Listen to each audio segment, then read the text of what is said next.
Of course, there's this whole Floyd Mayweather thing floating around. We touched on it a little bit last week, but that seems to have gathered some more momentum. Have you seen that?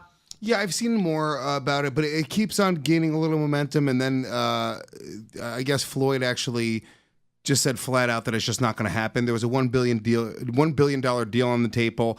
It was unclear if it was going to be MMA or boxing, but I guess they were hinting that it was going to be for mixed martial arts specifically. But I mean, if you don't need the money, Floyd doesn't need the money. So $1 billion short sounds great, right? But Floyd has more money than anyone will ever know what to fucking do with, okay? He can just promote boxing. His name is valuable enough that he could just open Floyd Money Mayweather boxing gyms across the country if he wanted to. There's so many things that Floyd Mayweather could do that going and tarnishing his legacy and not going in down in history as being the best fighter of all time doesn't seem worth the price tag of even $1 billion to go to the UFC. Am I wrong? Well, I mean, at the end of the day, I mean, the guy is supremely wealthy, but he does like to spend money, you know? He does like to fly around on private jets and buy watches that cost $500,000. I mean, of course, me or you with that amount of money, we would never spend it. But somebody with the spending habits of him, I don't know. I mean, you see boxers go broke all the time. I mean, it's crazy. I mean, Mike Tyson, I mean, he famously went through 300 million. You know, I mean, you would think that that's impossible to do, but these people do it. I don't know how they do it, but they do. I mean, Conor McGregor's got a ton of money, and I'm sure he's got good people around him. I know he's got good people around him. But as I say, flying around with 10, 15 people deep on private jets constantly, I mean, that all adds up. Do you know what I mean? I mean, as I said, Mike Tyson went through 300 million. Evander Holyfield, I mean, that guy was crazy. He had so much money. He built that massive house with something like, I don't know, it had like 100 bedrooms or something. The biggest house you could ever dream of that he had absolutely no need for. And of course, he ended up blowing it all as well. It's crazy. You know, you think he doesn't need the money, and he doesn't need the money. Of course, he doesn't need the money, but his spending habits, you know, I mean, come on. If they're talking about $1 billion for a few fights, $1 billion, yeah, okay, a legacy, but billion, Jesus Christ, that's tempting. You know, I'll say this. People do that a lot. They're like, you know, Mike Tyson squandered $300 million, and now what does he have to show for it? Mike Tyson's doing fine. Yeah, Mike Tyson's doing more than fine. He's doing very, very well. Motherfucker's got millions. He travels around doing like stand-up, if you will. He's got Mike Tyson mysteries. Yeah. And he's goddamn Mike Tyson. Motherfucker could barely speak. Mike Tyson's a very smart guy, I think. Yeah, look, he's killing it. Good for him. I mean, look, we also, for people to fucking throw Louis C.K. under the bus, and then for everyone to go, yeah, Mike Tyson's pretty great. He's a great dude. Mike Tyson, he was punching bitches in the face. I know that he denied raping Robin Givens, but didn't he like admit to raping other women? He was like, yo, I rape bitches, just not her. What did he say? I was watching something recently, and some woman at a press event asked him a question. And he says, I only answer questions with women if I get to fornicate with them. Jesus Christ. I'm like, he's an animal, man. Absolute animal. Did you see that when he was on some news thing promoting his one-man tour, and the guy mentioned that he was a convicted rapist. Yeah. And they're on live TV and he says, you're a piece of shit. You're a piece of shit. You sit there like a nice guy, but you're actually a prick. You're a piece of shit. And the guy's like, Mike, calm down. We're on live TV. He's like, fuck you. What are you going to do? You know, you got to love Mike Tyson. I mean, yeah, okay.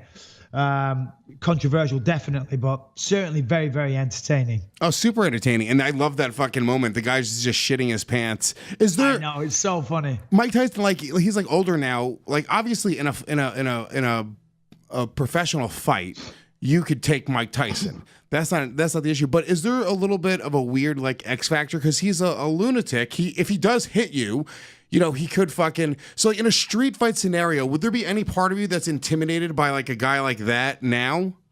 Listen, on the street, it's different, man. There's no rules. Even if, you know, you talk about, you know, takedowns and things like that, and he's a boxer. On the street, man, it's different. You might take him down, but... Well, the guy's got form for biting people's ears off. You know what I mean?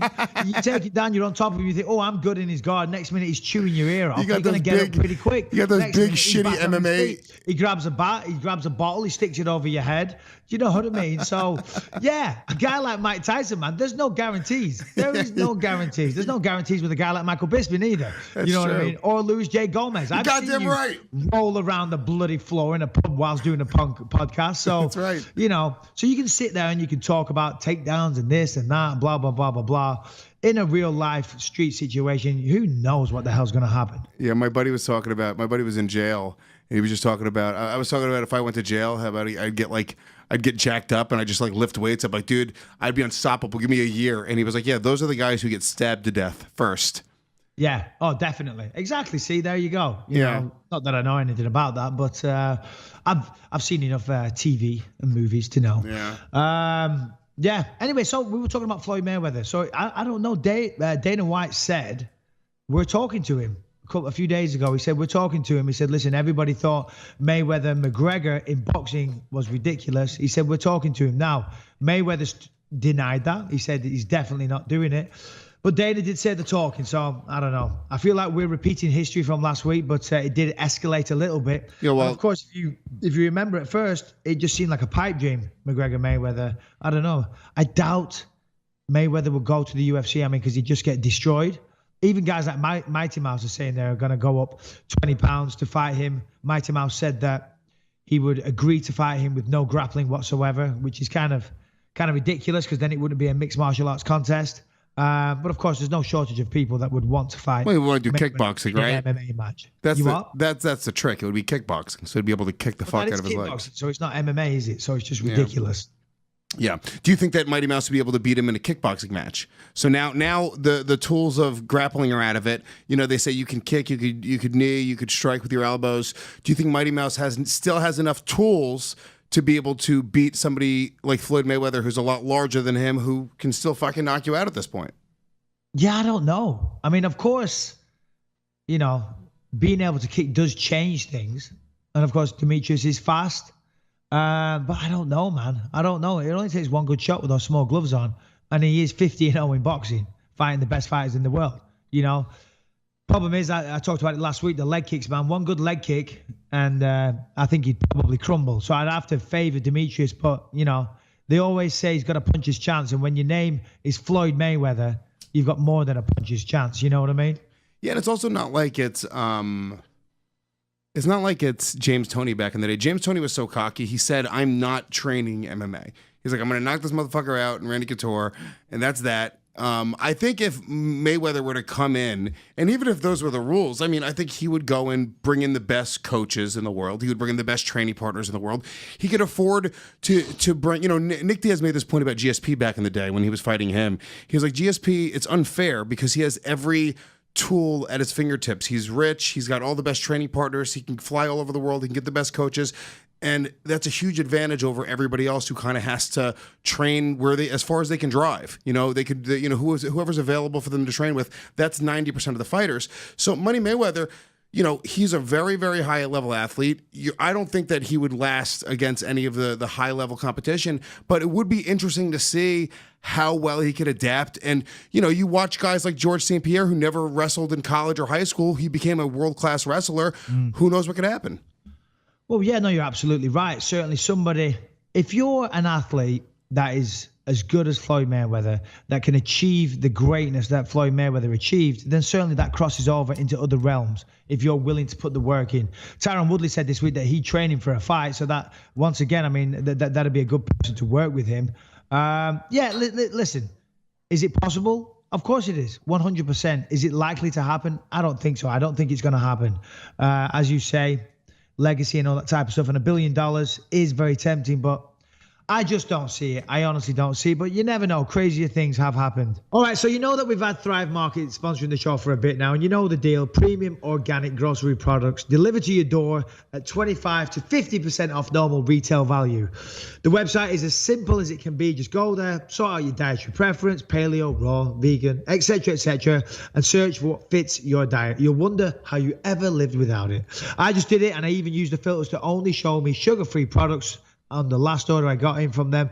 And believe you me, these Picnic brand cappuccino butter drinks are amazing. I'm actually sipping on one right now. No shit, they're delicious.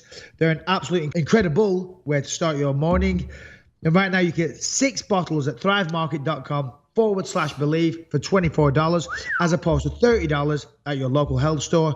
And that doesn't include the incredible offer that we're giving. Wow. Get $60 of free groceries plus free shipping, you know you're going to visit the store this week. So why not give Thrive Market a try? Yeah, I mean, they gave me a 6-pack. Dude, the butter coffee drink, I got a 6-pack. I drank it in a day and a half. I love it. I really do. And that's the thing, because I'm doing the no sugar, no carb thing. New Year's is here right now.